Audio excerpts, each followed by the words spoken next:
வெண்முரசு. கிராதம் 13. வாசிப்பது சந்தீப். இளமழைச்சாரல் புதரிலைகளின் மீது ஓசையின்றி இறங்கிக் கொண்டிருந்த முன்னுச்சி வேளையில் முழவை தோளிலேந்தி சிறிய தாவல்களாக மலைச்சரிவுப் பாதையில் ஏறிச் சென்ற சண்டனுடன் நெஞ்சுக்கூடு உடையத் தெரிக்கும்படி மூச்சு வாங்கி நடந்து வந்த பைலன் தொலைவிலேயே காற்றில் படபடத்த அந்த செந்நிறக் கொடியை பார்த்தான். சண்டன், அதுதான் என்றான். அருகநெறியர்களின் அன்னசாலைகள் பொதுவாக வெற்றுப்பாறைகளின் மடிப்பிலுள்ள குகைகளிலேயே அமையும். அவர்கள் படைக்கலம் பயில்வதில்லை என்பதனால் ஊனுண்ணிகள் உலவும் காடுகளை ஒழிவது அவர்களின் மரபு. ஆயினும் இங்கு அவர்களின் அன்னசாலை அமைந்துள்ளது நமது நல்லூர். பைலன் முழங்கால்கள் மேல் கைகளை ஊன்றி கண்களுக்குள் ஒளி அலையடிக்க விழிமூடி நின்றான். உடலெங்கும் குருதி கொப்பளித்தது. காதுகளில் உள்ளனல் வெம்மை பூசியது. இழுமூச்சின் விசையால் தொண்டை வறண்டு உடல் தவித்தது. சண்டன், அங்கு அணையாது எரியும் அடுமனை நெருப்பாலேயே ஊனுண்ணிகளை அவர்கள் விலக்குகிறார்கள் என்றான். பைலன் நிமிர்ந்து மீண்டும் தசை இறுகி அசைவற்றதென ஆகிவிட்டிருந்த கால்களை தூக்கி வைத்து அவனைத் தொடர்ந்தான். அவர்கள் இருவரும் பசித்து விழியொளி மயங்கும் நிலையை காலையிலேயே அடைந்துவிட்டிருந்தனர். பைலனால் தொடர்ந்து 10 காலடிகளைக் கூட வைக்க முடியவில்லை. என்னால் முடியாது. என் உடல் முற்றிலும் அனலணைந்து விட்டது என்று அவன் பின்காலையிலேயே சொன்னான். இன்னும் சற்று தொலைவுதான். எனக்கு அப்படித்தான் சொல்லப்பட்டது என்று சண்டன் அவனை அழைத்து வந்தான். முற்றாக உடல் தளர்ந்து நின்றிருக்க முடியாதென்பதை உணர்ந்து மீண்டும் எஞ்சிய துளி ஆற்றலை தேடித் திரட்டிக் குவித்து உடல் செலுத்தி முன் சென்றனர். துளித்தூறல் என்றாலும் ஒழியாது பெய்தமையால் பைலன் அணிந்திருந்த மரவொரி ஈரத்தில் ஊறி குருதியும் நிணமுமாக உரித்தெடுக்கப்பட்ட ஊன்படிந்த தோல் போல எடை கொண்டிருந்தது. தோலுறைக்குள் வைக்கப்பட்டிருந்த சண்டனின் முழவின் தோற்பரப்பும் நைந்திருந்தது. மரத்தடி கிடைத்ததும் அவன் அதை எடுத்து தொட்டு வருடி தளர்ந்துவிட்டது என்றான். தாளம் எழாதா என்றான் பைலன். தளர்தாளம் எழும் என்றான் சண்டன். என்னால் முடியவில்லை. விழுந்து விடுவேன் என்றான் பைலன் ஒரு மரத்தைப் பற்றிக் கொண்டு குனிந்து நின்றபடி. இன்னும் சற்று தொலைவுதான் என்று சண்டன் சொன்னான். அதோ தெரிகிறதே கொடி. இனி என்ன? ஆனால் அவர்கள் நடக்க நடக்க அந்தக் கொடி மாறாது அங்கேயே இருந்து கொண்டிருந்தது. புதர்களுக்குள் அது மறைந்து மீண்டும் தோன்றியபோது அது நம்முடன் விளையாடுகிறது என்று தோன்றுகிறது. பிளவப்பாறைக்கு அடியிலிருந்து கிளம்பிய போதிருந்து அதை நோக்கிக் கொண்டிருக்கிறோம் என்று தோன்றுகிறது என்றான் பைலன் சலிப்புடன். இன்னும் சற்று தொலைவுதான் என்றான் சண்டன். கடந்து வந்த தொலைவுடன் ஒப்பிட்டால் மிக அண்மை. பைலன் மூச்சு ஊதி வெளியிட்டு, காடேகுதல் இத்தனை கடினம் என்று நான் எண்ணியிருக்கவில்லை.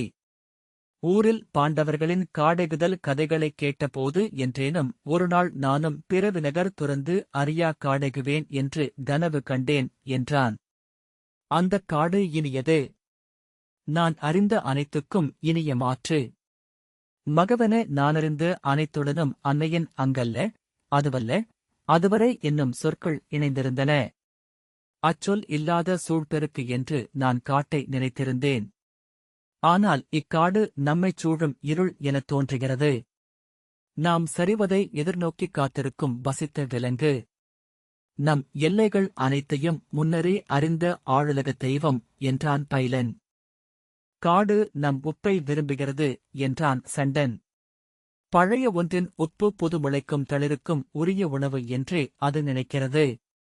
நாம் விழுந்தால் காடு நம்மை அள்ளிப் பற்றி வேர்கவி உறிஞ்சி உண்ணத் தொடங்கிவிடும். பைலனுக்கு அச்சொற்கள் உள்ளடுக்கை உருவாக்கின. சூழ்ந்திருந்த காட்டின் ஒவ்வொரு இலையும் நாவென, ஒவ்வொரு மலரும் விழியென மாறியது.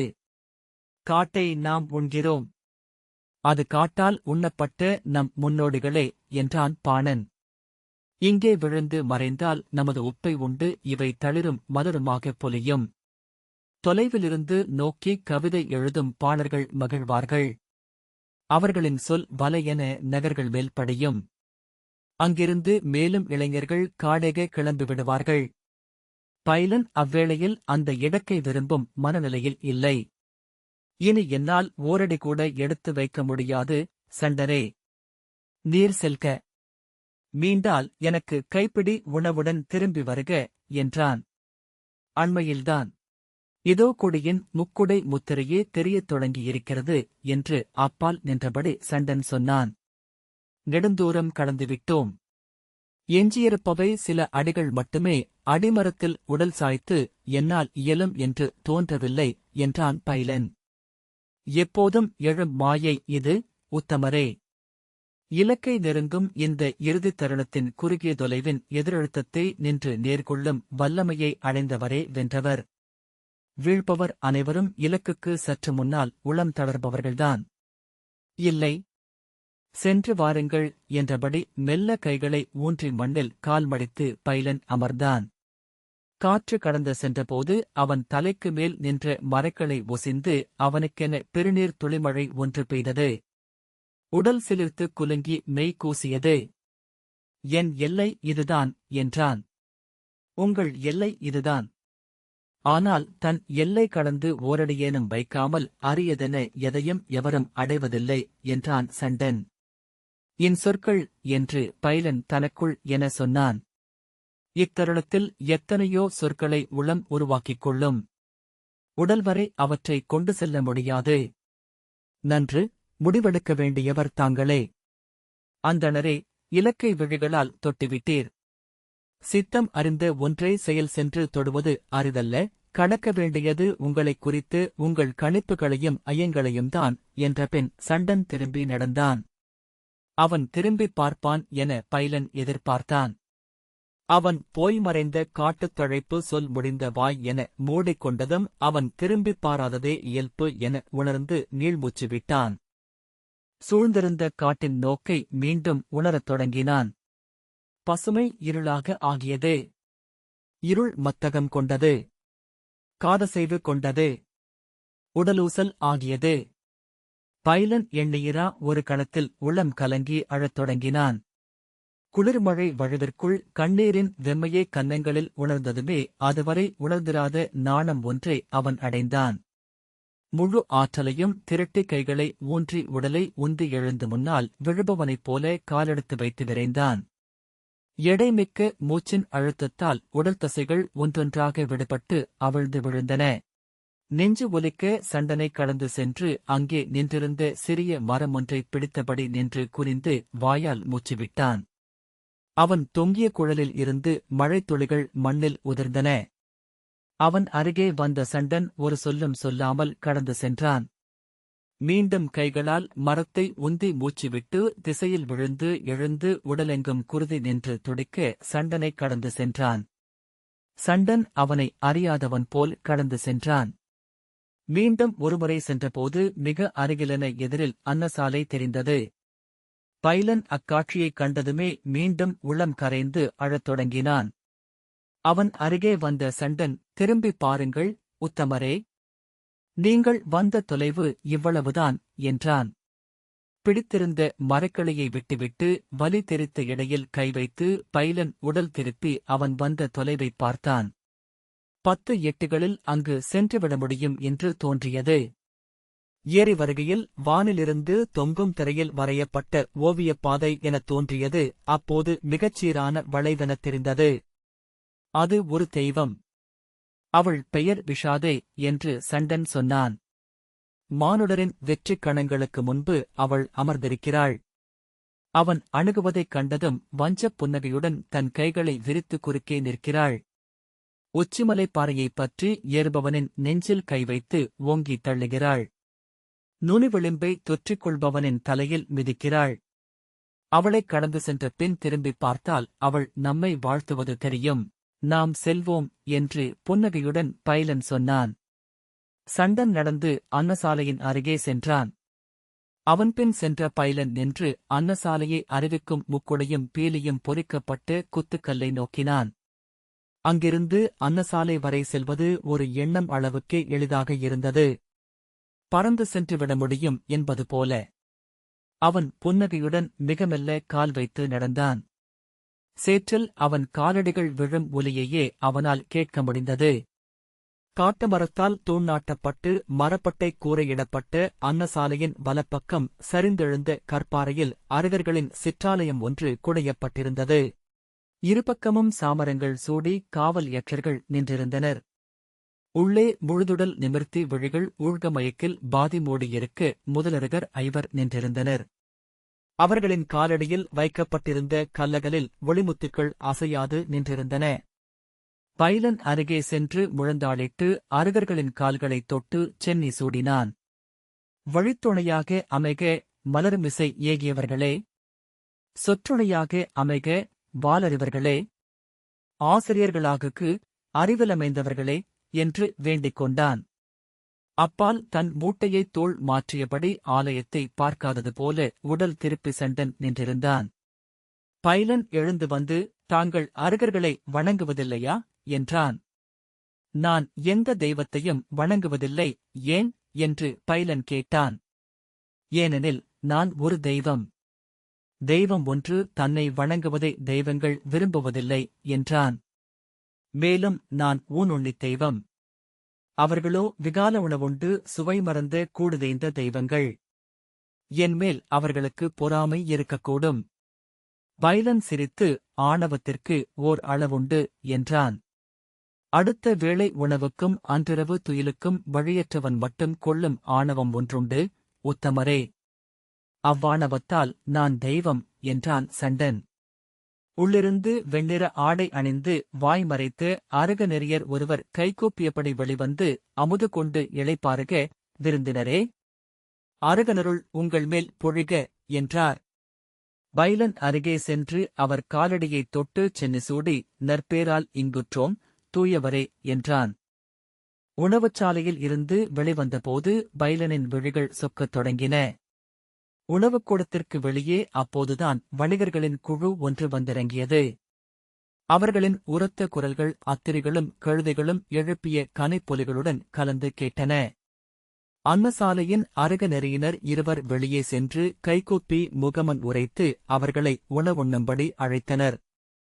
அவர்கள் வணக்கமுரைத்து அடிதொழுது அருகே ஓடிய நீரோடைகளை நோக்கிச் சென்றனர். அடுமனைக்கு மேல் நீலப்புகை இலை தழைத்து மரம் போல எழுந்து வான்பரவி நின்றது. இளஞ்சாரல் அதை கரைக்கவில்லை. துயில் கொட்டகைகளை நோக்கி காலடிகள் எடுத்து வைப்பதே கடினம் என்று பைலனுக்குத் தோன்றியது. உண்ட உணவு பல மடங்கு எடை கொண்டுவிட்டது. அதன் சாறு ஊறி எண்ணங்கள் அனைத்திலும் படிந்து ஒவ்வொரு சொல்லையும் இரும்பாலானவை என ஆக்கிவிட்டது. சண்டன் கொட்டகையை அடைந்ததுமே தோல் உரையை பிரித்து உள்ளிருந்து முழவை எடுத்து காற்றில் காய வைத்தான். அதை ஏன் உடனே செய்ய வேண்டும் என்றான் பைலன் களைப்புடன். அது தளர்கையில் என் சொல்லும் தளர்கிறது என்றபடி அவன் முழவின் தோலை துடைத்தான். அவன் அருகே சென்று நின்ற பைலன், தோலுரைக்குள் எப்படி நனைந்தது என்றான். துளை விழுந்திருக்கும். துளை விழுந்த பகுதிதான் மேலே இருக்கும். ஏனெனில் அது மேலே இருப்பதனால் துளை விழுகிறது என்றான் சண்டன். சொல்லும் அனைத்தையும் தத்துவமென ஆக்க வேண்டியதில்லை சூதரே என்று சொன்னபடி பைலன் அங்கு இருந்த மூங்கில் அடுக்கிலிருந்து தூய்மை செய்யப்பட்ட பாய் ஒன்றை எடுத்து உதறி கீழே விரித்து ஈரமான மரவுரியுடன் அப்படியே அதில் படுத்தான். ஆடை மாற்றிக் கொள்ளுங்கள் உத்தமரே என்றான் சண்டன். மாற்றாடை என்னிடம் இல்லை.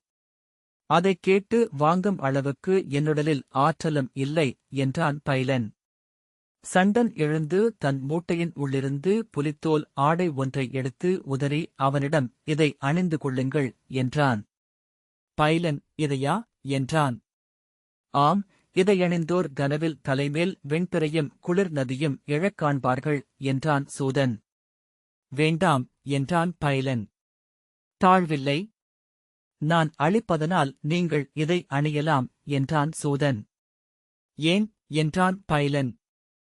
சிவமெய்யாம் என்று அருட்கை காட்டி அவன் உரக்க நகைத்தான். பைலன் சிரித்துக்கொண்டு, நன்று. ஆனால் அதை அணியும் பொருட்டு பாயிலிருந்து எழுவதற்கு அலுப்பாக இருக்கிறது என்றான். இலக்கை அடைந்தபின் வரும் அலுப்பு அது. அங்கே இரண்டாவது தேவதை குடியிருக்கிறாள். எய்துவிட்டோம் என்று எண்ணியதுமே அவள் வந்து தழுவிக் பின்பு மெல்லிய புதை சேற்றிலென இழுத்து வைத்துக் கொள்கிறாள் என்றான் சண்டன். அழகியவள், தேன்கதுப்பு போன்றவள். நீ நீ நீ என நம்மிடம் பேசிக்கொண்டே இருப்பதனால் அவளுக்கு சுபாஷிணி என்று பெயர். இன்னும் ஒரு நாள் உம்முடன் இருந்தால் தத்துவம் பேசுபவர்களின் சங்கை கடித்து குருதியுண்ணத் தொடங்கிவிடுவேன் என்றான் பைலன். கையூன்றி உடற்தசைகள் இழுபட்டு வலிக்க எலும்புகள் சொடக்கிவிட்டு விலக எழுந்து தன் இடைமறுவுரியை கழற்றி காய வைத்தபின் தோலாடையை அணிந்து பாயில் அமர்ந்தான். சண்டன் திரும்பி நோக்கி, சொல்லெல்லாம் பித்தென ஆகும். புலித்தோல் அணிந்துவிட்டீர் என்றான்.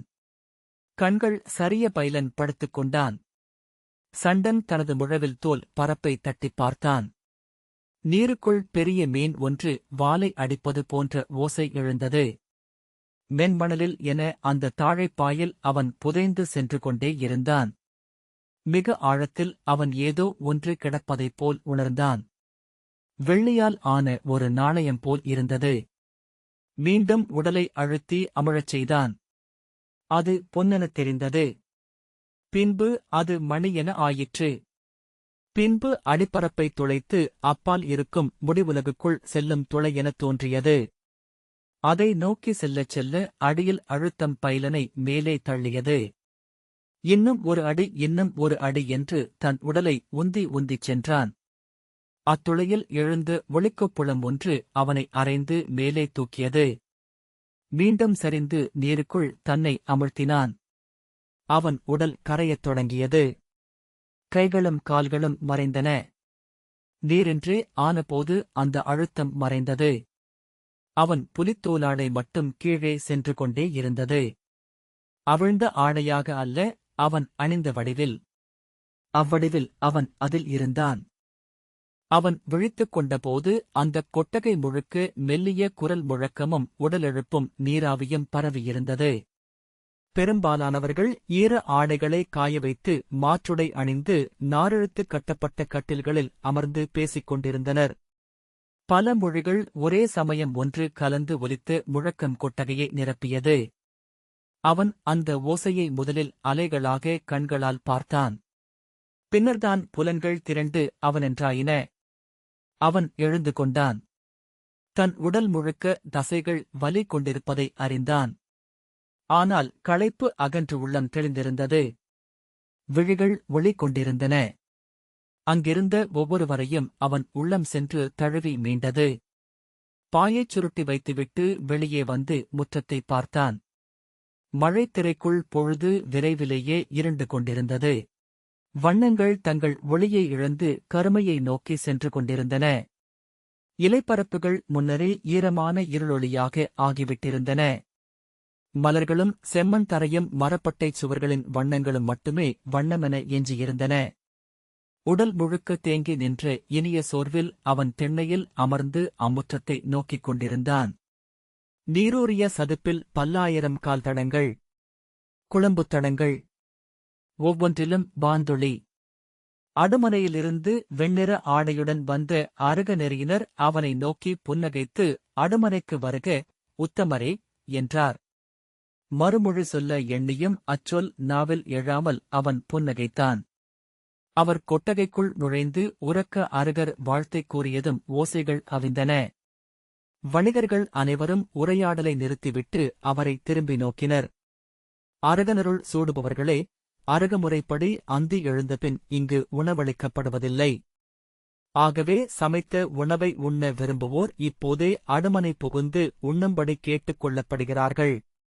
இருளெழுந்த பின் வருபவர்களுக்கு அனலும் அரிசியும் கலமும் மட்டுமே அளிக்கப்படும் என்பது இங்குள்ள முறைமை என்றார். ஆம், உணவுண்பதே நல்லது.